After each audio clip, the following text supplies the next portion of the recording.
تو اختیار صاحب آپ کے رابطے JUIF کے ساتھ ہیں یا PTI کے ساتھ ہیں کہ آپ کو ہم اندرونی سیاست کہانی کا کرتے پتہ ہیں چل گیا اور ہے؟ بڑے لمبے عرصے سے کرتے ہیں، اور خبر بھی رکھتے ہیں، نظر بھی رکھتے ہیں. ہاں جی، اچھا دوستوں کی بھی اچھا، خبر لیکن سر رکھتے یہ ہیں بتائیں. اور جی رقیبوں کی بھی رکھتے ہیں.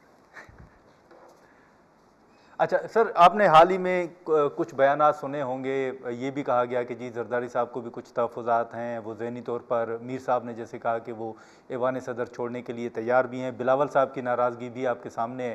آپ کو لگتا ہے کہ کوئی ایسا ماحول بننے جا رہا ہے کہ کوئی پیپلز پارٹی جو ہے وہ آئینی عہدے چھوڑنے کے لیے تیار ہو جائے یا کم سے کم اس پہ سوچ رہی ہے؟ یہ صرف ٹی وی ٹاک شوز کی زینت کے لیے یا اخباروں کی زینت کے لیے سوشل میڈیا پر باتیں ہو سکتی ہیں. پاکستان پیپلز پارٹی کہیں نہیں جائے گی. پاکستان پیپلز پارٹی اور مسلم لیگ نون کا اکٹھا ہونا جو تھا وہ ایک بہت بڑے نوبل کاز پر، ہاں جب پاکستان کے خدا نخواستہ ٹوٹنے کی اور دیوالیہ ہونے کی باتیں ہو رہی تھی، جس ایجنڈے پر اور جس نقطے پر ہم اکٹھے ہوئے ہیں وہ سفر بھی ختم نہیں ہوا، وہ بھی جاری ہے. تو مجھے نہیں لگتا، رنجش ہو سکتی ہے، شکوہ ہو سکتا ہے، شکایت ہو سکتی ہے، حکایتیں ہو سکتی ہیں، گلے ہو سکتے ہیں، لیکن راستے الگ نہیں ہو سکتے، کیونکہ ہم ایک ہی منزل کے مسافر ہیں. ہمارا راستہ بھی ایک ہے، اور ہم نے پاکستان بچانے کا اگر میں آپ کو کہوں کہ پاکستان پیپلز پارٹی اور مسلم لیگ نون نے پاکستان بچانے اور اس کو دوبارہ اپنے پیروں پر کھڑے ہونے کی قسم کھائی ہے، تو اس سے زیادہ میں آپ کو کیا بتاؤں. اور وہ ان چھوٹی موٹی چیزوں پر، ایون میں ٹھیک ہے، سمجھتا ہوں کہ گلگت بلتستان اور کشمیر کی حکومتوں جیسی باتوں پر بھی اس اتحاد پہ کوئی آنچ نہیں آئے گا. I am sure, I am clear. چلیں ٹھیک ہے. اختیار ولی خان صاحب بہت شکریہ سر آپ کا، آپ نے وقت نکالا. ناظرین، اختیار ولی خان صاحب کی گفتگو آپ نے سنی. ہم یہاں پر ایک مختصر سا بریک لیتے ہیں اور بریک کے بعد ایک اور اہم ایشو پر گفتگو کریں گے. پروگرام میں ایک بار پھر خوش آمدید. ناظرین، پروگرام کے اس سیگمنٹ میں ہم بات کریں گے خاص طور پر جو خواتین کے خلاف تشدد کے واقعات ہیں، اور اگر ہم بات کریں تو صرف ایک ہفتے کے دوران راولپنڈی کے اندر 3 خواتین کا جو قتل ہے وہ رپورٹ ہوا، اور اس حوالے سے خبریں بھی سامنے آئیں. ہم نے دیکھا کہ اس حوالے سے قانون سازی کے حوالے سے بات ہوتی ہے، بحث ہوتی ہے، لیکن اب ہم یہ دیکھ رہے ہیں کہ یہ معاملات جو خواتین پر تشدد کے معاملات پر ہم بات کرتے تھے، ان کی روک تھام کے حوالے سے بات کرتے تھے، اب وہ تشدد کے بجائے ان واقعات میں اضافہ نظر آ رہا ہے. اور یہاں اس حد تک کہ اب خواتین کے افسوسناک واقعات جیسے قتل کے واقعات ہیں وہ بھی رپورٹ ہو رہے ہیں. حال ہی میں حنا جاوید کا جو قتل ہوا اس پر بھی کئی سوالات اٹھ رہے ہیں، لیکن کیا وجوہات ہیں کہ یہ واقعات جو ہیں ان میں مسلسل ایک اضافہ جو ہے وہ نظر آ رہا ہے؟ فوزیہ وقار صاحبہ، چیئرپرسن فوسفا، ہمارے ساتھ موجود ہیں، ہم ان سے گفتگو کریں گے. فوزیہ صاحبہ بہت شکریہ، آپ نے وقت نکالا. آپ نے دیکھا کہ ہم خواتین پر جو تشدد کے واقعات ہیں ان کی روک تھام کے حوالے سے بات کرتے رہے ہیں، قانون سازی کے حوالے سے بات کرتے رہے ہیں، لیکن اب یہ واقعات بڑھ کر خواتین کی جان لینے تک جو ہے وہ پہنچ گئے ہیں. آپ کے نزدیک یہ جو واقعات میں اضافہ ہے اور یہ جو اب قتل تک چیزیں پہنچ گئی ہیں، اس کی وجوہات آپ کے نزدیک کیا ہیں؟ دیکھیے، یہ جو خواتین کی جان لینے کا معاملہ ہے یہ کوئی نیا نہیں ہے. بہت عرصے سے خواتین کی جانیں لی گئی ہیں، کبھی غیرت، جی نام نہاد غیرت کے نام پہ، کبھی کنٹرول کے نام پہ، کبھی ان کو اپنی فیصلے کی قوت سے روکنے کے نام پہ، مگر وہ ہوتا رہا ہے. اب تھوڑا سا یہ ہے کہ یہ چیزیں سامنے آتی ہیں جس کی وجہ سے آپ کی جو تشدد کی رپورٹ ہے وہ سامنے آ جاتی ہے، اور انصاف تھوڑا سا ٹرانسپیرنٹ ہو گیا، چاہے میڈیا کی مدد سے ہو، چاہے لوگوں کی آگاہی کی وجہ سے. تو آپ دیکھیں گے کہ اسی وجہ سے تشدد کے بہت سارے معاملے رپورٹ ہوئے ہیں، اور اس میں جی اس سال کو اگر ہم دیکھیں تو 3,500 کے لگ بھگ وہ کیس ہیں جو نہایت تشدد کے رپورٹ ہوئے ہیں. اس میں سے بھی آپ دیکھیں گے تو سب سے زیادہ جو رپورٹڈ کیسز ہیں وہ خواتین کے مرڈر کے ہیں، چاہے وہ ویسے مرڈر ہو، قتل کے ہیں، چاہے ویسے قتل ہو یا نام نہاد غیرت کے نام پہ ہو. تو یہ چیزیں کھل کے سامنے آ رہی ہیں. اس کا آپ نے کہا کہ اس کی وجہ کیا ہے؟ اس کی وجہ بہت زیادہ یہ ہے کہ اب خواتین نے خاموشی سے انتہائی تشدد سہنے سے انکار کر دیا ہوا ہے، کیونکہ صحیح. پوری دنیا میں یہ باور ہو چکا ہوا ہے کہ عورت جو ہے وہ ایک برابر کی انسان ہے، برابر کی شہری ہے. اور کیونکہ اسٹیٹ کی طرف سے بھی یہ پیغام ہمارے جیسے اداروں سے، بہت سارے ایسے اداروں سے یہ جاتا ہے کہ آپ برابر کی انسان اور برابر کی شہری ہیں تو خاموشی سے تشدد نہ سہیں. پھر جب وہ جی ہوتی ہیں تو معاشرہ ابھی تک اس لیول پہ نہیں آیا جس پہ وہ اس حق کو پہچانے اور اس کو مانے، جس کی وجہ سے پھر ان کو بہت ہی زیادہ ریٹیلیشن یا انتقامی کارروائی دیکھنی پڑتی ہے. اچھا، لیکن فوزیہ صاحبہ، جیسے آپ نے کہا کہ اب خواتین نے انکار کر دیا ہے یہ تشدد برداشت کرنے سے، لیکن اب آپ دیکھیں تو یہ جو ایون حنا جاوید صاحبہ کا جو کیس تھا اس میں بھی یہ کہا گیا کہ جب گھر والے ان سے بات کرتے تھے، پوچھتے تھے کہ آپ خوش ہیں، تو وہ بات گھما کے کسی اور طرف لے جاتی تھی، اس بات کا وہ جواب نہیں دیتی تھی. دوسرا، یہ جو گھر کے اندر کیسز ہیں، ایک بات تو یہ بھی آ رہی ہے کہ خواتین کے اوپر تشدد ہوتا ہے، ان پر دباؤ ہوتا ہے، لیکن وہ معاشرے کی وجہ سے اس بات کو باہر نہیں آنے دیتی، وہ رپورٹ نہیں کرتی. تو اس طرح کے کیسز کی پھر نشاندہی کیسے ہو سکتی ہے؟ زیادہ اعتماد ریاستی اداروں میں، اور دوسرا معاشرتی لیول پہ بھی انسان ایک دوسرے کو سے یہ بات کرنا کہ اس طرح کے رویے اور اس طرح کی حرکات برداشت نہیں ہے، کیونکہ میں آپ ہم سب مل کے معاشرہ بناتے ہیں. جب ہم جی خاموش ہو جاتے ہیں اور خاموش ہونے کے لیے کہتے ہیں تو ایسی صورتحال میں تشدد بڑھتا ہے. آپ کو ایک مثال دیتی ہوں. ہمارے پاس ایک کیس آیا تھا جس میں ایک خاتون ہراسانی کا شکار ہوئی، جو جنسی ہراسانی کا شکار ہوئی. تو جی جب اس نے جا کے رپورٹ کی تو اس کے جو سپیریئر آفیسر تھے انہوں نے سب سے پہلے یہ کہا کہ پولیس کو مت رپورٹ کرنا، کیونکہ تمہاری عزت پہ آنچ آئے گی اور تم ایک کماری لڑکی ہو تو تمہاری شادی نہیں ہوگی. ہم نے صحیح. اس فیصلے میں بہت اسٹرانگلی یہ آبزرو کیا کہ اس طرح کی جو ڈسکریجمنٹ ہے، اس طرح کے رویے جو پرپیچویٹ کیے جاتے ہیں، ان کی وجہ سے خواتین مزید خاموش ہو جاتی ہیں. مگر ساتھ ہی ساتھ جب یہ فیصلہ باہر گیا اور لوگوں نے یہ دیکھا تو 4 لوگوں نے اسے ہمت بھی پکڑی ہوگی. اسی طرح سے اگر میں یا آپ، ہمارے ساتھ کوئی کہتا ہے کہ بڈی نو کنٹرول کر کے رکھنا چاہیے، تو آپ جی بجائے ہنسنے کے اور اس میں شامل ہونے کے اس کو کہیں کہ بھائی آرام سے، وہ انسان ہے، انسان کی عزت ہوتی ہے، کنٹرول کا کیا معاملہ ہے، پارٹنرز ہیں، لائف پارٹنرز ہیں، میاں بیوی دونوں ہیں. تو ہمارے معاشرے میں اس وقت خاص طور پہ جو گھریلو تشدد آپ دیکھ رہے ہیں کہیں بھی ہوتے ہیں، لوگ بیوی کو برابر کا انسان یا پارٹنر نہیں سمجھتے، اس کو ایک زر خرید غلام سمجھتے ہیں جس کا کام یہ ہے کہ وہ ان کا گھر مینٹین کرے، ان کی جو ہر بات ہے اس کو مانے اور آگے سے چون چرا نہ کرے. اگر وہ آگے سے کوئی چون چرا کرتی ہے تو وہ ایک سرکش بیوی سمجھی جاتی ہے. اچھا، لیکن فوزیہ صاحبہ، آپ اس بات سے اتفاق کرتی ہیں کہ جیسے ہم بات کر رہے تھے کہ اب یہ طبقے کی یا کسی کے پڑھے لکھے یا ان پڑھ ہونے کی حد تک یہ معاملہ نہیں رہا. نور مقدم کے کیس سے لے کر حنا جاوید کے کیس تک آپ سمجھتی ہیں کہ یہ وہ لوگ تھے جو پڑھے لکھے تھے، اب یہ طبقے اور پڑھے لکھے کی بات تک نہیں رہا محدود؟ بالکل آپ ٹھیک کہہ رہے ہیں. پڑھے لکھے طبقے میں بھی پہلے تشدد ہوتا تھا، مگر لوگ اپنے جو پریولیجز جسے کہتے ہیں نا، مراعات جو ان کو حاصل ہوتی ہیں اس کی وجہ سے چپ رہتے تھے، آگے نہیں بولتے نہیں تھے، یا جی معاشرتی دباؤ کی وجہ سے بھی. یقیناً اس حنا جاوید کیس میں جو میں نے دیکھا ہے، جو اس کا خامن تھا جی نسٹ یونیورسٹی میں پڑھا رہا ہے، اور قتل سے پہلے جو وہ کہہ رہا ہے یونیورسٹی کے لیکچر میں، وہ کہہ رہا ہے کہ اگر ایک عورت کا ایک بیوی کا ایک خامن جی مرڈر کر دیتا ہے، قتل کر دیتا ہے، تو آپ کا کیا خیال ہے؟ اور اسٹوڈنٹس چپ ہیں تو وہ آگے سے کہہ رہے ہیں یہ ہو سکتا ہے نا کہ وہ اس کا افیئر چل رہا ہو، یہ بھی ہو سکتا ہے کہ خامن کے دماغ میں کوئی ٹیومر ہو، یہ بھی ہو سکتا ہے کہ کوئی اور وجہ سے اس کو غصہ آیا ہوا ہو، یا واٹ ایور، 2-3 محرکات. تو کہہ رہے دیکھیے آپ، پھر اس میں کمپلیکسٹی ہے. اب ایک یونیورسٹی جس میں یہ بات ہو رہی ہے، اس کا یہ فرض ہے کہ اس طرح کے رویوں کو وہیں پہ چیک کرے. اور میں یہ سمجھتی ہوں کہ جو ہمارا قانون ہے ہراسانی کا، اس طرح کے رویے اس کے اندر بالکل فال کرتے ہیں. ہمارا قانون جو ہراسانی کا قانون ہے وہ کہتا ہے کہ اگر کسی دوسرے طبقے کے خلاف امتیازی سلوک کیا جائے یا امتیازی رویہ رکھا جائے تو اس کا صحیح، جواب ریاست کرے گی. ریاست کرے. اچھا فوزیہ صاحب، آخر میں مختصراً یہ جاننا چاہوں گا کہ کیا آپ کے پاس بھی اس نوعیت کے کیسز آتے ہیں جس میں لوگ یا خواتین خاص طور پر بات تو کرنا چاہتی ہیں لیکن وہ کہیں کہ جی اس معاملے کو آپ نے پبلک نہیں کرنا؟ جی بہت سارے ایسے کیسز آتے ہیں جس میں خواتین نہیں آواز اٹھانا چاہتی، کیونکہ ان کے گھر والے سب سے پہلے ان کو مورد الزام ٹھہراتے ہیں، اور اس کی وجہ سے وہ نہیں بات پبلک نہیں کرنا چاہتی. ہم ان کو بہت زیادہ تسلی دیتے ہیں کہ آپ کے خلاف جی انتقامی کارروائی نہیں ہوگی، کیونکہ قانون میں انتقامی کارروائی کے خلاف ہمارے پاس پاور ہے اس کو روکنے کے لیے، مگر وہ پھر چل نہیں آواز اٹھاتی.